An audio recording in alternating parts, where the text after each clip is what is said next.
Good evening. आज हम बात करने जा रहे हैं एनालिसिस ऑफ साइकिल टाइम। तो साइकिल टाइम हम जानते हैं बहुत इंपॉर्टेंट फैक्टर होता है हर इंडस्ट्री में। और सभी इंडस्ट्री में साइकिल टाइम बेसिकली डिफाइन करता है कि किस तरह से हमारी प्रोडक्टिविटी होने वाली है, किस तरह से हमारा कितना प्रोडक्शन होने वाला है, किस तरह से हम हमारा कैपेसिटी यूटिलाइजेशन कर सकते हैं। इन सारी चीजें जो है वो साइकिल टाइम के ऊपर डिपेंड करती है। इसलिए एनालिसिस ऑफ साइकिल टाइम एक बहुत ही इंपॉर्टेंट फैक्टर है, ना सिर्फ फाउंड्री के लिए, ना सिर्फ मशीन शॉप के लिए, बल्कि सारी इंडस्ट्री के लिए ये एक बहुत ही इंपॉर्टेंट टॉपिक होने वाला है। तो इस वीडियो को आप अंत तक जरूर देखिएगा। So why cycle time is so important. तो साइकिल टाइम इंपॉर्टेंट क्यों है? तो सबसे पहले इंपॉर्टेंट, जैसे मैंने कहा कि cycle time represents the productivity, तो प्रोडक्टिविटी को डिफाइन करता है ये। तो इसीलिए साइकिल टाइम बहुत इंपॉर्टेंट है। Cycle time decides per hour rate of production, तो ये प्रोडक्शन के पर आवर रेट को भी डिफाइन करता है, जिससे आपकी प्रोडक्टिविटी आप इंप्रूव कर सकते हैं, ऑप्टिमाइज कर सकते हैं। Lower is the cycle time, higher will be the production. तो जितना साइकिल टाइम कम होगा उतना आपका प्रोडक्शन बढ़ने के चांसेस ज्यादा होते हैं, या आपका प्रोडक्शन बढ़ जाता है। जितना साइकिल टाइम कम होगा, यानी lower is the cycle time, higher is the cycle time, lower is the production. तो जितना आपका साइकिल टाइम ज्यादा होगा, आपका प्रोडक्शन कम होगा। तो साइकिल टाइम को कम करना, उसके ऑप्टिमाइज करना बहुत ही इंपॉर्टेंट है। और यही काम आज हम इस स्टडी ऑफ साइकिल टाइम के इस वीडियो में देखने जा रहे हैं कि किस तरह से हम इस बात को एनालिसिस करें, किस तरह साइकिल टाइम को एनालिसिस करें, और किस तरह से ऑप्टिमाइज करने के अलग अलग तरीके, एक गाइडलाइंस आपको इस वीडियो के माध्यम से मिलेगी। तो चलिए देखते हैं कि फाउंड्री में किस तरह से साइकिल टाइम इंपॉर्टेंट होता है। Foundry various process cycle time is important. तो ये बहुत ही इंपॉर्टेंट फैक्टर है कि फाउंड्री में जगह जगह पर इस साइकिल टाइम का महत्व बहुत ज्यादा होता है, क्योंकि बहुत सारे काम इसमें हम मैनुअल या डिपेंडेंट होते हैं। तो इसलिए साइकिल टाइम बहुत ही महत्वपूर्ण है, स्पेशली फाउंड्री और मशीन शॉप के लिए। तो जब जहां तक फाउंड्री की सवा बात है, तो सबसे पहले तो मेल्टिंग आता है। मेल्टिंग में हम सब जानते हैं कि हीट का टाइम जो है वो बहुत इंपॉर्टेंट होता है।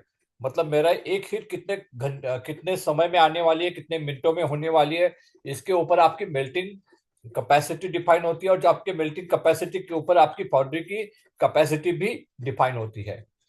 जब आप किसी को पूछते हैं कि फाउंड्री की कैपेसिटी क्या है, तो वो लिक्विड मेटल या मेल्टिंग के ऊपर ही आपको बताता है। तो इसीलिए मेल्टिंग का साइकिल टाइम इंपॉर्टेंट है। जब हम मेल्टिंग के साइकिल टाइम की बात करते हैं, तो ये भी देखना जरूरी है कि इसमें जो फ्लो है, जैसे कि स्क्रैप का कलेक्शन है, स्क्रैप का डालना है, उसके बाद मेल्टिंग है, डिसलैगिंग है, उसके बाद मेटल का इंस्पेक्शन है, उसके बाद फिर डिसलैगिंग है, टेम्परेचर है, और फिर टैपिंग है। तो ये सारे जो फ्लो के हिसाब से जो आपका साइकिल चलने वाला है, तो हर किसी फ्लो के प्रोसेस को इम्पोर्टेंस है। और आप देख सकते हैं कि कौन सा जो प्रोसेस है वो ज्यादा आपका समय खा रहा है, या कहाँ पर आप ऑप्टिमाइज कर सकते हैं, कहाँ पर आप इंप्रूव कर सकते हैं।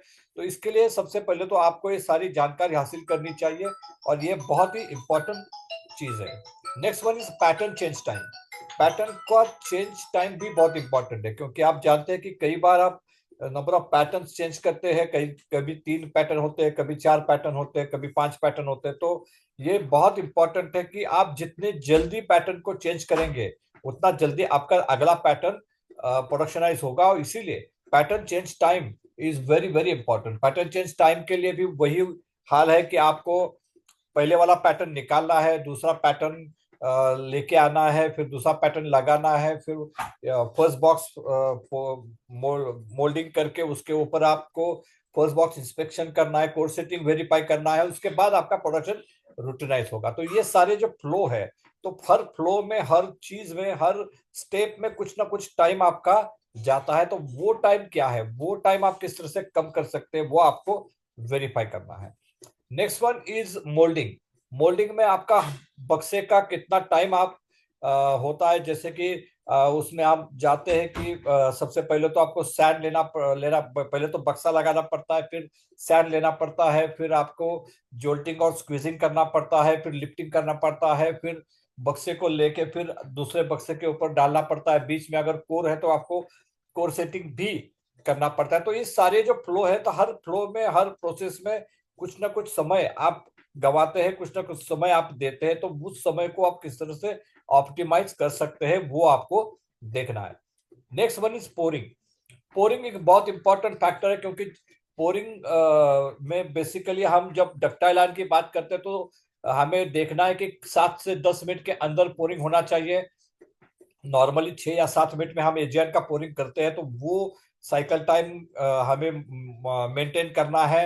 कास्टाइन में भी हमें 7 या 10 मिनट के अंदर पोरिंग करना है, क्योंकि उसके आगे आप जाएंगे तो इनॉकुलेशन का फेडिंग होता है, तो इनॉकुलेशन का फेडिंग ना हो इसलिए आपको पोरिंग जो है वो 7 या 10 मिनट के अंदर खत्म करना पड़ता है। तो पोरिंग में भी वही है, टैपिंग के बाद आप लैडल लगाना है, उसके बाद मेटल ट्रांसफर है, उसके बाद लैडल ट्रांसफर है up to the moulding line, और फिर आपको एक एक बॉक्स पोरिंग करते जाना है।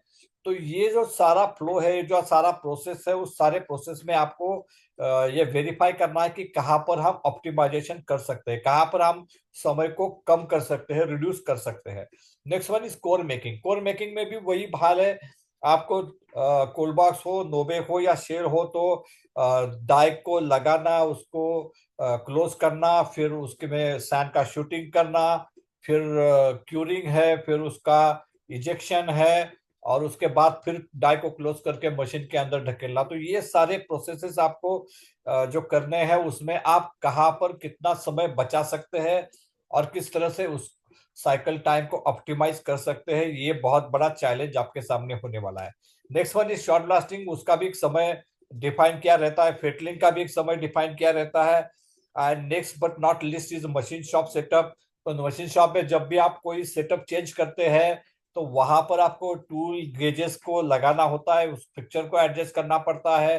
फर्स्ट ऑपरेशन से पहले जो आपका पीएलसी का आपका प्रोग्राम है मशीनिंग का, वो मशीन का प्रोग्राम चेंज करना पड़ता है। तो फर्स्ट पीस को मशीनिंग करने के बाद उसका इंस्पेक्शन करना पड़ता है। ये सारी चीजें, ये सारे प्रोसेसेस आपको काफी सारी आइडियाज देते हैं। जैसे मैंने कहा मशीन शॉप सेटअप, इससे स्पेशली लीड मैनेजमेंट में एक स्पेशल डेफिनेशन दी गई है, जिसे हम कहते हैं कि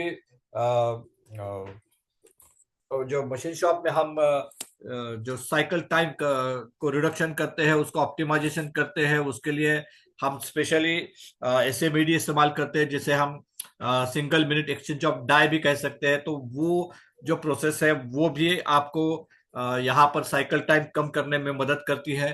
तो ये सारे इंपॉर्टेंट फैक्टर्स है फाउंड्री में। इन सारे प्रोसेसेस में, इन सारे ऑपरेशंस में आप साइकिल टाइम्स का इंपॉर्टेंस जानते हैं, और इसे कम करना, उसे ऑप्टिमाइज करना, यही मकसद सामने रखते हुए ये वीडियो हम बना रहे हैं। Various techniques to study and analyse the cycle time. तो कौन कौन से टेक्निक्स है, कौन कौन से गाइडलाइंस मैं आपको कुछ बताने वाला हूं।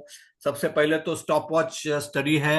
आप स्टॉप वॉच लेके खड़ा रह के जो फ्लो है उसका साइकिल टाइम नोट डाउन कर सकते हैं। गैम्बा ऑब्जर्वेशन, यानी जगह पे जाना, ये बहुत इंपॉर्टेंट है। अगर आपको साइकिल टाइम कम करना है तो आप अपने ऑफिस या अपने केबिन में बैठ के, मेज पे बैठ के नहीं इसको कम कर सकते हैं। आपको उस जगह पे जाना पड़ेगा, ऑब्जर्व करना पड़ेगा। तो gemba observation is very important. Input and process study, कौन कौन से इनपुट्स आपको लगने वाले हैं, प्रोसेस क्या है, वो सारी चीजें, उसका फ्लो चार्ट क्या है, वो सारी चीजें बहुत इंपॉर्टेंट है, मायने रखती हैं। रिसोर्सेस रिक्वायर्ड, जब आप ये स्टडी करेंगे तो आपको लगेगा कि कोई रिसोर्सेस आपको प्रोवाइड करने पड़ेंगे, कोई रिसोर्सेस आपको देने पड़ेंगे। तो वो एक बहुत अहम मुद्दा होता है कि आप वो रिसोर्सेस कौन से चाहिए उसे आइडेंटिफाई करें और उस रिसोर्सेस को प्रोवाइड करें। Next one is improving 1S 2S culture. वो बहुत ही इंपॉर्टेंट है, क्योंकि जब तक आपका 1S 2S कल्चर वहां पर बिल्टअप नहीं होगा, आप साइकिल टाइम कभी भी कम नहीं कर सकते हो। क्योंकि साइकिल टाइम अगर आपको कम करना है तो हर्डल्स आपको निकालनी होंगे, आपको एक फ्लो देना होगा, एक सिंगल लाइन फ्लो देना पड़ेगा। वहां पर कोई रिस्ट्रिक्शंस नहीं चाहिए, वहां पर कोई हर्डल्स नहीं चाहिए। तो उसके लिए 1S 2S improvement is very important. Training and awareness of cycle time, training and awareness of 1S 2S, training and awareness of process approach, इन सारी चीजों का बहुत इंपॉर्टेंस यहाँ पर होने वाला है। कनेक्ट वर्क विथ मनी, कई बार हम इसको भी देखते हैं कि हम पर पीस रेट देते हैं, जैसे मशीनिंग में देते हैं, फाउंड्रीज में हम देते हैं, मोल्डिंग में हम पर बॉक्स देते हैं, कोर में हम पर कोर देते हैं। तो उससे क्या होता है कि अपने आप एक जो ऑप्टिमाइजेशन हो आ जाता है, बिकॉज जितना वो ज्यादा प्रोडक्शन करेंगे उतना ज्यादा पैसा मिलेगा। तो इसीलिए कई बार कनेक्ट वर्क विद मनी से आपका प्रोडक्टिविटी इंप्रूव हो जाता है और आपको ज्यादा एफर्ट्स लेने की जरूरत नहीं पड़ती। तो that is another way to improve your productivity, but again, to have this optimization के लिए आपको इन सारी चीजों को सपोर्ट करना पड़ेगा। कहाँ कहाँ पर आपका समय जा रहा है उसको फाइंड आउट करना पड़ेगा, और फिर उनको सही अप्रोच से, सही गाइडलाइन से हेल्प करना पड़ेगा, ताकि वो अपने प्रोसेस को ऑप्टिमाइज करेंगे और फिर आपका साइकिल टाइम कम हो जाएगा और फिर प्रोडक्टिविटी आपकी बढ़ जाएगी। Next one is SMED. तो मुझे ऑलरेडी हमने बात की इसके ऊपर की single minute exchange of die बहुत ही पावरफुल और बहुत ही ताकतवर टूल है। आप जरूर इसे इस्तेमाल कीजिएगा। इसके बारे में हम आगे बात करने वाले हैं। जैसे मैंने कहा कि SMED is a very powerful tool, तो इसके बारे में कुछ हम बात करेंगे, किस तरह से इस एसएमएडी को इस्तेमाल करते हैं, क्या तरीका है इसे इस्तेमाल करने का। तो सबसे पहले जो अलग अलग स्टेजेस है हम इसके ऊपर बात करेंगे। तो सबसे पहले आता है कि capture the video of actual process. जो आज इस वक्त आपके सामने प्रोसेस हो रही है उसका एक वीडियो कैप्चर करें। अलग अलग एंगल से कर सकते हैं, अलग अलग तरीके से कर सकते हैं। And initial stage to final stage इस वीडियो को कैप्चर कीजिएगा। ये कैप्चर करते समय आप किसी भी इंस्ट्रक्शन कोई भी आप उस प्रोसेस ओनर को मत दीजिएगा, ताकि वो अपने रेगुलर प्रैक्टिसेस को फॉलो करता जाएगा और फिर वो सारी चीजें आपको वीडियो में देखने को मिलेगी। Then differentiate the things in internal and external activities. तो कुछ चीजें हैं जो हम मशीन के ऊपर करते हैं, जैसे कि शूटिंग है। जैसे हम कोल बॉक्स की बात करते हैं तो शूटिंग है, या फिर अमाइन गैस पासिंग है, सारी चीजें वहां पर होती है। लेकिन कोर का ड्रेसिंग है, कोर का पेंटिंग है, या फिर कोर का डिबरिंग है, या फिर कोर बॉक्स इंस्पेक्शन है, ये सारी चीजें मशीन के ऊपर करने की जरूरत नहीं है। Those are external activities. तो उसे आप मशीन से अलग कर सकते हैं। तो इसलिए बहुत इंपॉर्टेंट है कि वीडियो देखने के बाद आप लिस्ट आउट कीजिए कि आपने क्या क्या देखा, कौन कौन से प्रोसेसेस देखे, कौन कौन से एक्टिविटीज देखी। तो उन एक्टिविटीज को आप इंटरनल और एक्सटर्नल में कन्वर्ट कीजिएगा। Then internal activities can be eliminated by taken out from the machine cycle time so that it can be reduce.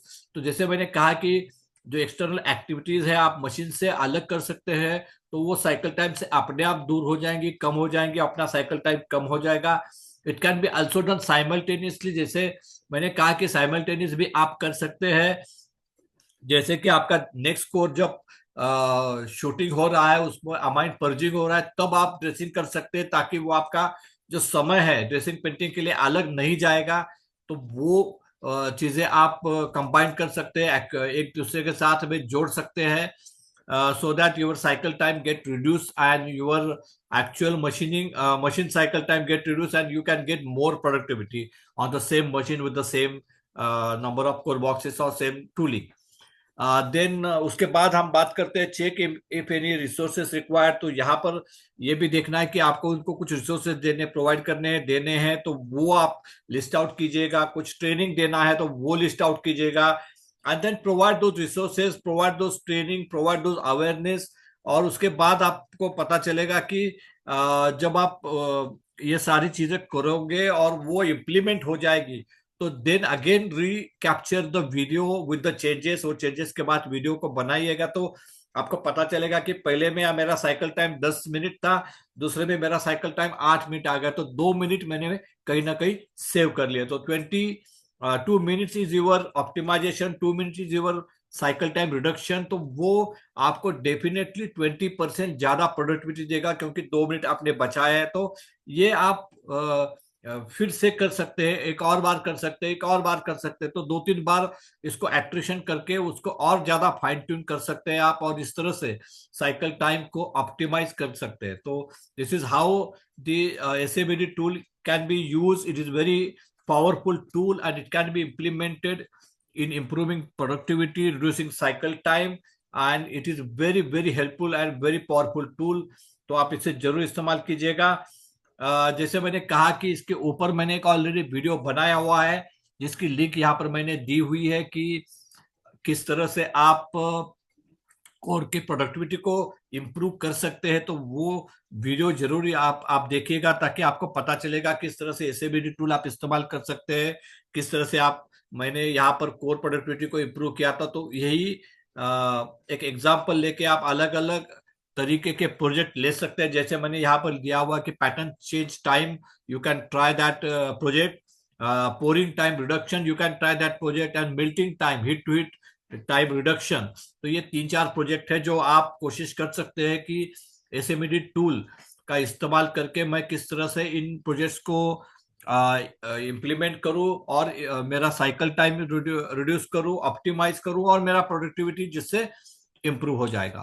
तो ये जो वीडियो है जो कोर प्रोडक्टिविटी का, जरूर आप देखिएगा। इस वीडियो में आपको सारी जानकारी दी हुई है एसएमईडी के बारे में, किस तरह से मैंने प्रोजेक्ट किया था, किस तरह से मैंने स्टेप बाय स्टेप एनालिसिस किया, किस तरह से मैंने स्टेप बाय स्टेप इंटरनल और एक्सटर्नल के बारे में, एक्टिविटीज के बारे में देखा, किस तरह से मैंने उसके ऊपर एक्शन लिया, और किस तरह से उसका फायदा मुझे मिला। ये आप सारी चीजें उस वीडियो में देख सकते हैं। और वो देखने के बाद मैं ये आपसे गुजारिश करूंगा कि आप 3 में से कम एक प्रोजेक्ट जरूर कीजिएगा, ताकि आपको पता चलेगा कि ये टूल आप भी बेहतर तरीके से इफेक्टिवली इस्तेमाल कर सकते हैं। काफी फायदे का टूल है, आप जरूर इसे इस्तेमाल कीजिएगा। इस उम्मीद के साथ कि ये वीडियो आपको पसंद आया होगा, और इस टूल का आप इस्तेमाल करेंगे, और आगे जाके आपने फाउंड्री में जो साइकिल टाइम है उसे ऑप्टिमाइज करोगे, आपकी प्रोडक्टिविटी को इम्प्रूव करोगे। इस उम्मीद के साथ मैं इस वीडियो को खत्म करता हूं। आपका बहुत बहुत शुक्रिया। Thank you, thank you.